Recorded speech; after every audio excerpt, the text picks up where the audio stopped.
সিপ্লেক্স 2 টা দিতে পারে। আচ্ছা এনসেফালাইটিস করে 1 আর ডিটিটাইটিস করে হচ্ছে 2 আর নিউরোটাইটিস করে এটা এখানে আসে হার্পিস সিপ্লেক্স 1 2 এর মধ্যে পার্থক্য।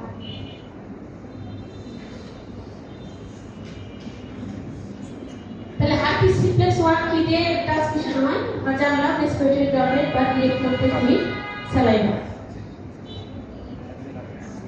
এটা সাধারণত এরা কোথায় ইনফেকশন করে ফেস কি করে প্যাথোজেনেসিসটা কি at the site of the infection কি হয় ভাইরাল রেপ্লিকেশন হয় আমরা তো জানলাম রেপ্লিকেশন স্টেপগুলো।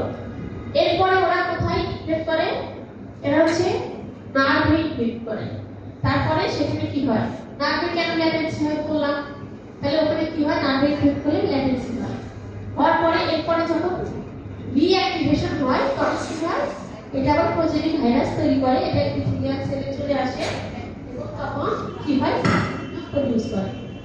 রিঅ্যাক্টিভেশন কখন কখন হতে পারে একটা হচ্ছে যদি নার্ভ ইনজুরি হয় the fever, the stress, ultraviolet ray, hotspot যেগুলো কারণে রিঅ্যাক্টিভেশন হয়।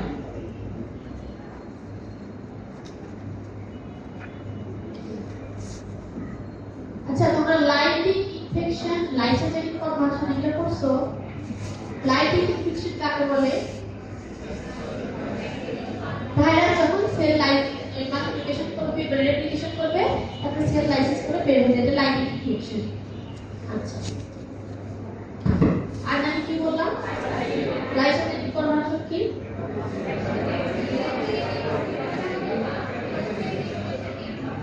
এটা কোনটাতে হয় লাইসোজেনিক কনভার্সন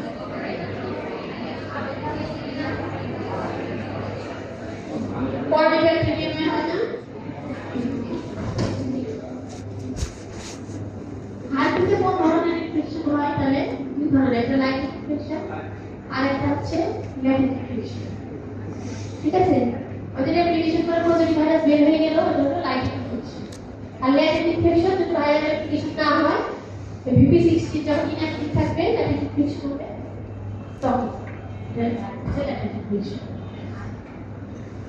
তাহলে ক্লিনিক্যাল ফাইন্ডিংস এর মধ্যে কি আছে যদি প্রাইমারি ইনফেকশন হয় তাহলে কি হবে অ্যাকিউট সিজিও স্টোমাটাইটিস আর রিকারেন্ট ইনফেকশনে কি হবে হার্পিস লেবিয়ালিস। তারপরে কি কেরাটোকনজাংটিভাইটিস এনকেফালাইটিস হার্পেটিক উইন্টার কি যারা মেডিকেল পার্সন থাকে বা ডেন্টিস্ট থাকে তাদের কি হয় হাতে নিতে হয়। তারপর হচ্ছে একজিমা হার্পেটিকাম এই যে এগুলো হচ্ছে অ্যাকিউট সিজিও স্টোমাটাইটিস হার্পিস লেবিয়ালিস।